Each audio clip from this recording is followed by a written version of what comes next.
later. We're even unprepared. And this is one of the things that I've learned over the last 3 or 4 months in going around and talking or just trying to get on the ballot. And that is, how are you going to transition into socialism? What are you going to do? When is it going to be? What happens to me? What about my salary? What about my kids? What about the guy that owns it? So I was on a radio program the other night, and some guy sent me an email. He's the owner of a small business. He says, I like working. You know, I don't want to work 30 hours a week. I enjoy it. So I wrote him back and said, fine, work 90 hours a week. But just remember that the ratio of your earnings to your employees is not going to be any greater than 10 to 1. You know, the heck of this 200 to 1 or 1,000 to 1 odds or ratios of, you know, all these people making this big money, and the rest of us are scrimping and struggling and trying to just make ends meet. And both spouses are working, and you drive 80 miles a day, and you know, you work maybe 12 hours a day or 60 hours a week or something, and then you become unhealthy and sick, and the vicious cycle continues. So, but I urge the guy to relax and chill out, and I say we emphasize culture and, you know, art, leisure. You know, we're concerned about the quality of life for everyone. We want to improve the opportunity for people to maximize their potential and to be themselves and to share in the opportunities. And that comes from a guaranteed income, a guaranteed job, a guaranteed health plan, guaranteed housing. These are economic rights that right now exist in Cuba, but they don't exist here in America. You know, we may have a few more political rights, although we're fast losing them in the United States. Patriot Act, military tribunal law, executive orders, FISA again. You know, now they're forgiving, what do you call it, the telecommunications industry, right? Their liability. You know, they were in bed with the government and spied on us and listened to our tape recordings and our telephone conversations and looked at our emails. But now they're trying to wash their hands of it. And who joins them? The Democrats and the Republicans. The two major parties, the corrupted, you know, compromised people that are more concerned about power than principle, and more concerned about themselves and their ability to control things than you or me and society. And the war continues, and Obama backtracks.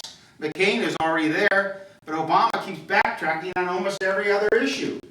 The war and the Cuban embargo, the wall down on the Mexican border against immigrants, campaign finance reform, Israel. I mean, on and on and on. What else is new?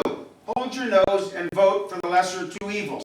That is the way we operate here in America. That's the way the Democrats are pleading with the progressives and the liberals. Please, you know, hold your nose again. He's just playing a game, but he'll really be on our side in the future, you know. How long do you kid yourself? How long do you know? I mean, the Iraq embargo was, I think it was implemented by Clinton and Gore, wasn't it? They killed thousands and thousands of Iraqis through lack of medical attention and health care. Supplies. That was before George Bush took office. And when the war resolution was passed, who passed it? Who was the majority in the Senate? The Democrats. 2002. Wasn't the Republicans. Wasn't just George Bush. It was the system, the establishment, the Fourth Estate, the media, the press, the New York Times, the Los Angeles Times, the Washington Post, all these liberal newspapers. They got behind it lock, stock, and barrel. You know, and of course they don't pay attention to us. They don't give us exposure. So, anyway, Stuart Alexander is the vice president of the Socialist Party. He's from California.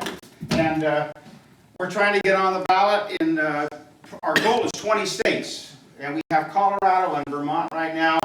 And we're just around the corner, we hope, with Florida, my home state, Louisiana, Tennessee, Mississippi, Arkansas, Wisconsin, and Minnesota. Although we need 2,000 signatures from each of those states, and we have deadlines, and we need volunteers. So if any of you have family or friends in any of those states that can help us or can travel there, we would appreciate it. We're trying to get on the ballot in the state of Washington and let's see what else, Rhode Island, Delaware, Those are all the smaller states, but they have smaller, lower requirements. We cannot get on the ballot in other states like Illinois and Texas, and California and New York. They have signature requirements that we do not have the resources for. So, and anyway, I'll get into that later on this afternoon. Are there any questions? Any observations or comments or concerns? I have a question. Yes. If I may. You were talking about, you'd mentioned how the economic crisis, the current economic crisis could carry into a greater awareness of the working class towards uniting towards and being more accepted, finding socialism to be more acceptable. Right. That was my hope. That also it would extend into a more international solidarity of, pardon me, recognizing the poverty that exists in other countries, the oppression that other peoples have also been under for an extended period of time. But there are two reactions that could happen with this. One would be a greater solidarity, understanding, more unity, acceptance of socialist principles, etc. The other is a more fascist response of nationalism, rejection, xenophobia, rejection of immigrants. How do you think we can counter that reaction and bring that the know they're taking our jobs, know the problem is the people who are living in worse conditions than us, not the people who are living in better. Did that make sense? Mm-hmm. How do you think that in the campaign, or even ourselves talking to people, that we can find a way to bring the reaction over to the side? Yeah, Wednesday I did say also that the dangers when you're unprepared and the society does collapse, that you have this white knight on a horse coming along, and he's either a right-wing extremist or a left-wing extremist. I mean, you either got a Stalin, or you got a Mussolini or a Hitler, and that's the danger when you're unprepared, even for the socialists to be unprepared. But I think one way we can work on that is for the campaign, and that was what I was going to talk with my colleagues after this session, is to see if we could come up with some much more tangible, concrete, specific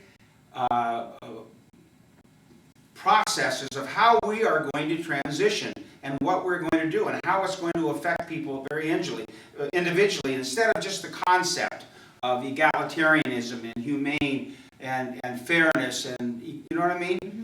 And so I think that's one way for the campaign to do it, but for the other way is for you and me to just keep doing what we're doing, is to show, not be afraid of saying that you're a socialist and talking about it openly, and begin to, because people are going to be involved. You can mention the idea that there's going to be food wars, gas wars, and God knows what else, So we're going to be coming at each other, and so I think people are they're in an anxiety mode right now, and so it's a perfect time to raise the idea of alternative systems and explore it. Yes, Susan?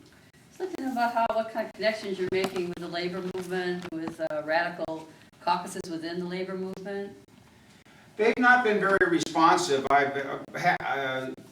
My contact with them, they pretty much have gotten in bed behind Obama. And some of these more very liberal, radical unions, South Carolina, they're really very outspoken, and yet they're behind Obama, lock, stock, and barrel. So I haven't gotten much of a, encouragement. Is that what you're getting at? Yeah. Yeah. You might even point that out, as part of your campaign, to try to point out the lack of militancy within the labor movement. Right. I mean, to me, in a way, the labor movement is like the corporate America. They're both part of the establishment. They don't want to rock the boat. They don't want change. They want power over principle. They're unwilling to. However, there are signs. The longshoremen in California and elsewhere, they had a one-day strike. They stopped transporting cargo back and forth on ships because of the war and because of the government and its position on the war, and that was a radical move.